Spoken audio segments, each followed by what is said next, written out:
Chapter 25. As if on cue, the on-screen pictures came to life. The Queen howled uselessly, and down on Earth, dark, loping figures began to appear. Only a few at first, but the numbers quickly increased. Each shot showed dozens of the creatures as they ran in one direction, after the path of the Kurtz. Ripley felt a rush of cold triumph, edged with worry. This was what she had expected, the beginning of the end. But if they fucked up now... "Holy shit," said McQuaid. "Looks like we got a riot coming up." The monitor showed hundreds of the aliens as they raced through the blackened remains of some large city. Even as they watched, handfuls of the shiny insectile shapes erupted from the wreckage to join the advancing group. "We'll never make it," Tully said. "There's too many." Ripley glanced at the woman sharply. Tully didn't look so good, eyes wide, taking short breaths. "Tully, we're headed towards a very isolated area, surrounded by mountains and water. It's going to take them longer than us to get there by land." The hacker took a deep breath, and then nodded at Ripley. Yeah, I hear you." "Good. Start digging for topography maps. Anything useful on Northern California and Oregon. Look at adjacent land as well. Go use MedLab, okay?" Tully nodded again and then stood. Having a job to do helped, Ripley knew. The woman looked more collected as she walked past the others.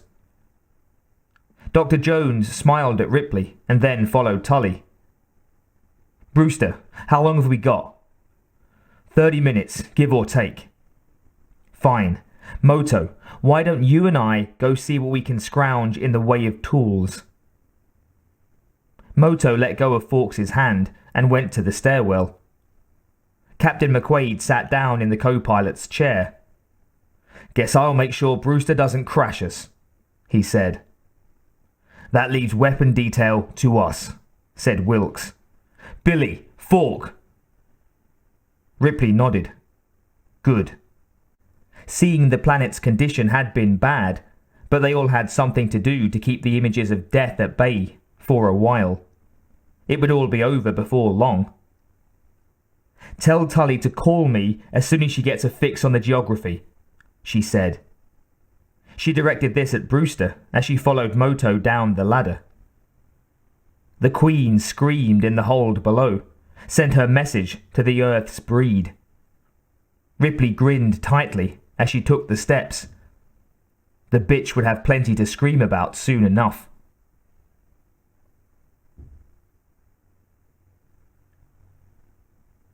Wilks watched the mountains grow as the Kurtz got closer to its destination. They had all regrouped around the control area and waited now while Brewster efficiently maneuvered the ship through the forested landscape. Thankfully, the monitor revealed less destruction out here. The mother alien still beat at the walls downstairs, but there was no sign of her children through the blanket of the trees. Yet. There were several small peaks, all part of a range that ran through the northwest. According to Tully's read, a few of them were volcanic, although none were currently active. That'd be a kick, he thought. We land and get buried in lava. They would drop the Queen in a small enclosed valley near the base of Arona's mountain, and then fly to the arsenal a few minutes farther west. Since most of the creatures would come from inland, this would save the Kurtz from being trampled by them on their way to the Queen. Or so Wilks hoped. The ship moved slowly over the treetops towards a towering mountain. "We've got a hole," said Tully quickly. "A big one." She listed the coordinates to Brewster. Wilks grinned at Ripley. The Queen might not take off running if they could find a cave to dump her into. There was no way to be sure, but Wilks had never seen one of the creatures traipse around in the open if there was somewhere dark to hide. They could only hope that the mother was similar to the other queens in that regard. When Ripley had mentioned the idea, he had once again been very glad that she was back in charge. "Great," said McQuaid. "That thing is starting to get on my nerves." "Amen," said Falk. The ship moved at a crawl. Wilks spotted the cavern, a dark opening in the rocks at ground level. Perfect. He was ready. As soon as they dumped the alien, they would hurry to the bunker and get to work. Unless the setup was completely destroyed, they could fix it fast and get the fuck off the planet. It was probably just a rewire job. "Ready, kids?" said Brewster. The Kurtz was in place. "Do it," said Ripley. They all watched Brewster push the button to open the outer hatch. A faint hum from the console, and a small red light flashed. "Shit," said Ripley. The hatch hadn't opened. The Queen continued to scream. "What the fuck is wrong?" said Wilks. I don't... Mechanical failure somewhere," said Brewster. He touched the button again. The light blinked. "EMP?" said Billie. "No, we got offline in time, I'm sure of it," said Moto. Wilks looked over at Ripley. She chewed at her lip for a second, and then slapped her hand against the console. "She's pressing on the goddamn door," said Ripley.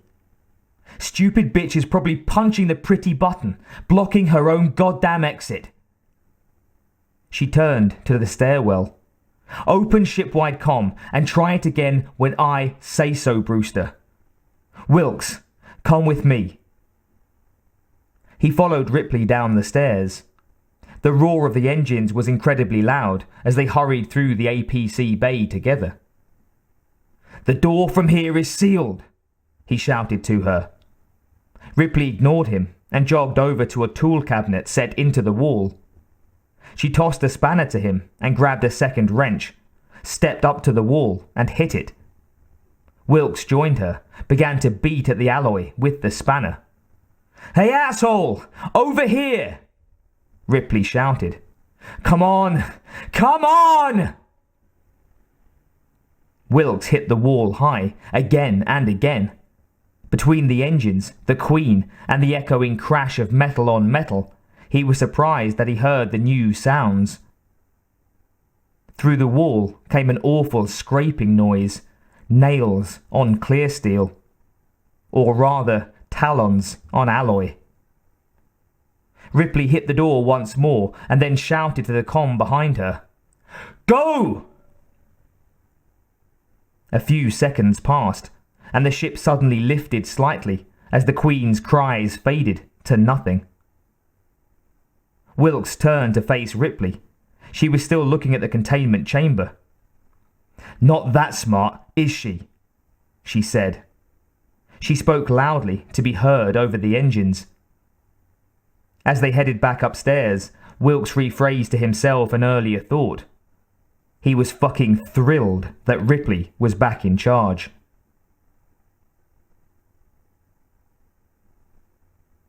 The ship sped to the far side of the mountain in the early afternoon. Even as tense as she was, Billie felt some pleasure as she looked at the environment. It occurred to her that she had seen very little natural beauty in her life. She had grown up in cold, desolate places, had only seen green trees on holovids or in biolabs. Here, there were thousands. They covered the mountainous area in shades of emerald. All of it a waste. They skimmed another small peak, and Billie saw the bunkers. The land was flat, wide enough to hold two ships the size of the Kurtz, the trees cleared away. Directly ahead of them was a low hill, perhaps a tenth the height of the ice-capped mountain where they had left the Queen. There were several buildings grouped around it, short and ugly blocks of plasticrete arranged in a semicircle. A huge metal gate was set into the hill, with yellow lines painted across it. The middle of the door had been blown apart, Billie felt her breath catch in her throat when she spotted them, half hidden. 2 small flyers and an APC sat in between 2 of the buildings. "It's dead," said Tully. "No activity on the sensors." "Let's bring her in," said Ripley. "Keep an eye on the readings. It may not be as easy as it looks." Dust swirled up around the ship as it settled to the ground with a rumble. After a moment, the air cleared. Billie had grown so accustomed to the drone of the engines that the silence seemed strange and empty. "Tully," said Ripley. "Nada. If anyone's here, they're not moving." "That door didn't explode by itself," said Brewster. "We should secure the area." "Me? Take chances," said Ripley. "Come on, folks. Let's get armed." Billie followed the others to the supply hold at the end of the corridor, heart pounding.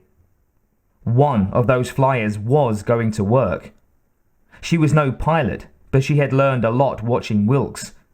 Standard military flyers were designed to be operated by mainline field soldiers, not a particularly bright bunch on the average. They would be strictly automatic, coordinates, and go. Billie had already borrowed the access code from the Kurtz's computer and figured it should work. She would see what kind of timeline they had, and take her chances. Wilks passed out weapons to the crew, while Ripley handed out extra magazines and comsets.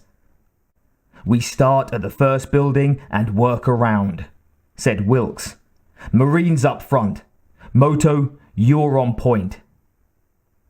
"Tully, I want you to stay on board to monitor," said Ripley. "Jones, you watch the hatch. We're not going to be out of sight completely at any time, so just yell if you see anything Tully misses." The doctor accepted his carbine tentatively. "You know how to use it?" said Wilks. "Yeah, well, pretty much. I've never actually fired one, but we had a safety course in med school." "Good enough," said Wilks.